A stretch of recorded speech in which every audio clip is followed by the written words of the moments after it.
Salut à tous les amis, c'est Gamer94, j'espère que vous allez bien, moi ça va super bien, on se retrouve pour une toute nouvelle vidéo.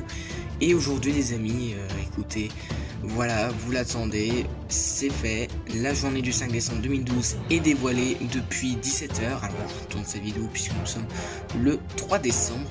Et du coup je vais vous parler un petit peu de ce qui va se passer. Alors, avant de commencer cette vidéo, sachez que la SNCF a bloqué toute réservation de billets. Si vous voulez prendre par exemple un train pour l'Allemagne par exemple, un Thalys, et bien sachez que aucune réservation n'est disponible du 5 au 8 novembre jusqu'au début de la semaine prochaine. Donc voilà, ça c'est une info que je vous précise.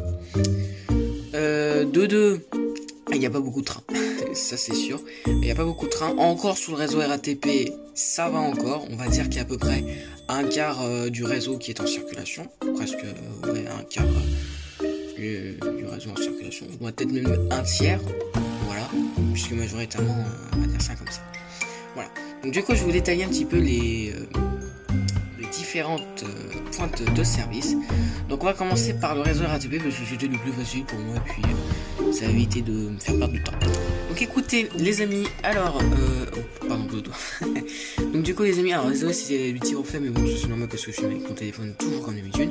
Donc les services normaux ce seront évidemment sur nos lignes automatiques, ligne 1 et 14 du métro. Et peut-être que d'ici 2022 on pourra peut-être avoir les lignes 4 et 11, donc ça pourrait être très bien aussi puisque voilà tout est automatique mais il y a quand même un risque de saturation.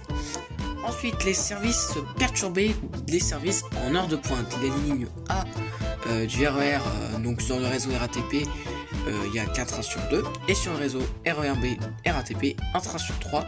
Et l'interconnexion est interrompue à la gare du Nord.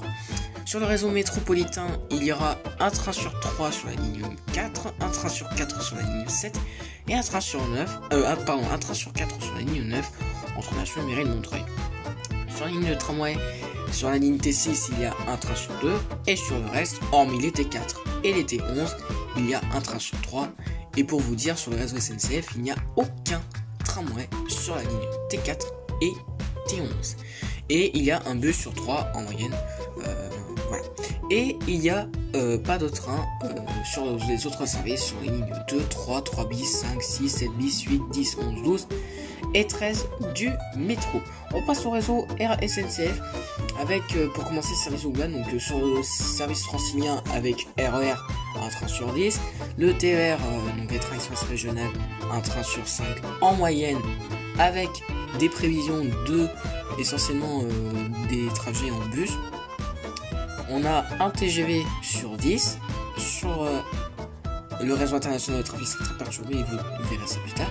Et sur les intercités 2 jours, un train sur 10 en moyenne. Et il n'y a pas de train sur les intercités de nuit. Voilà. Donc on va commencer par détailler un petit peu le trafic du service global. Donc on va commencer par l'Île-de-France. Donc sur la branche SNCF du RER A, il y a 3 trains par heure aux heures de pointe sur les axes Cergy-Poissy. Et l'interconnexion sera assurée à Nanterre Université. Le RER B, il y aura un train sur 5 toute la journée sur la partie nord du réseau SNCF et il y aura changement obligatoire à la gare du Nord.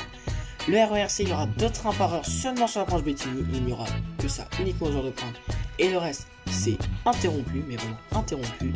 Franchement, je peux même vous montrer, hein. Regardez-moi ça. Et hop, autre train, autre branche non desservie.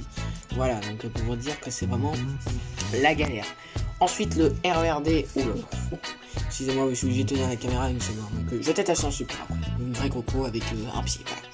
Le RERD, il y aura 2 trains par heure sur la branche Villiers-le-Bel et 2 trains par heure sur les branches Cambrai menant uniquement aux heures de pointe et il y aura changement obligatoire à Gare du Nord et Gare de Lyon.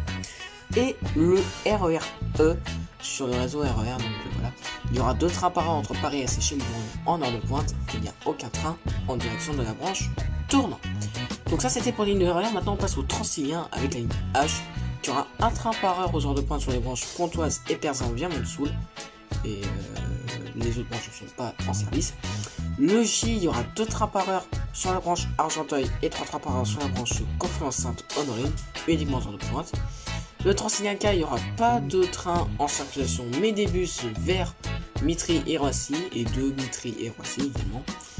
Le Transilien L, il y aura 2 trains par heure sur les branches Versailles et Saint-Nom-la-Pentèche, uniquement sur 2 pointes. Le N, 2 trains par heure sur la branche 50-Anneville, uniquement sur 2 pointes. Le P, 2 trains par heure entre Paris et Agny en heure de pointe, branche Coulommiers province non desservie. Et les Transiliens R et U. Le Transilien R est généralement le plus impacté sur les grèves qu'on a eu l'année dernière. Il n'y a aucune circulation avec le U. Et sur le tramway T4, il y aura 2 trains sur 3 et le T11, il y aura 1 train sur 2. Donc excusez-moi, j'ai dit des conneries tout à l'heure, mais il y a bien de la circulation, mais au ralenti.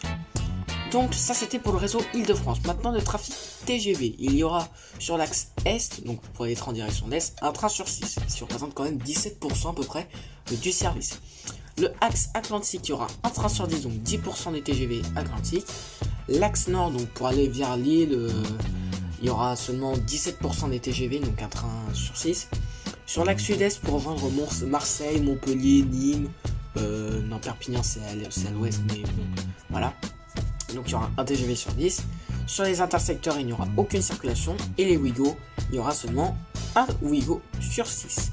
Donc le trafic international, donc pour passer des frontières en frontières. Sur l'Eurostar, pour aller à Londres, c'est plutôt correct. 1 train sur 2 pour aller à Londres ou en revenant de Londres. Ça c'est très correct. Le Thalys, c'est très bien aussi. Il y a 2 trains sur 3 pour aller en direction de la frontière allemande. Le Lyria, il y aura seulement un aller-retour de la frontière suisse. Et pour les liaisons France-Italie, France-Allemagne, il n'y aura aucune circulation. Donc pour des TGV normaux. Et France-Espagne, il y aura un seul aller-retour. Franchement, pour vous dire, c'est vraiment exceptionnel. Sur le trafic régional, donc les trains, donc les TER, il y aura 1 train sur 5 en moyenne, et ce seulement sur les bus. Les trains intercités, il y aura 1 train sur 10 et sur la nuit, il n'y aura pas de circulation. Et pour les prévisions détaillées, donc pour avoir plus de détails, donc Paris-Clermont-Ferrand, il y aura un aller-retour au départ de la gare de Lyon. Paris-Nevers, il n'y aura pas de train. Paris-Brive, il y aura un aller-retour. Bordeaux-Marseille, Nantes-Bordeaux, Nantes-Lyon, Clermont-Ferrand-Béziers, Clermont-Ferrand-Lyon, Caen, Le Mans, Tours, Toulouse et et Paris-Caen-Cherbourg et Paris-Granville, il n'y aura aucune circulation, ça fait beaucoup. Et Paris-Rouen-Le Havre, il y aura 2 allers-retours exceptionnellement dans la journée.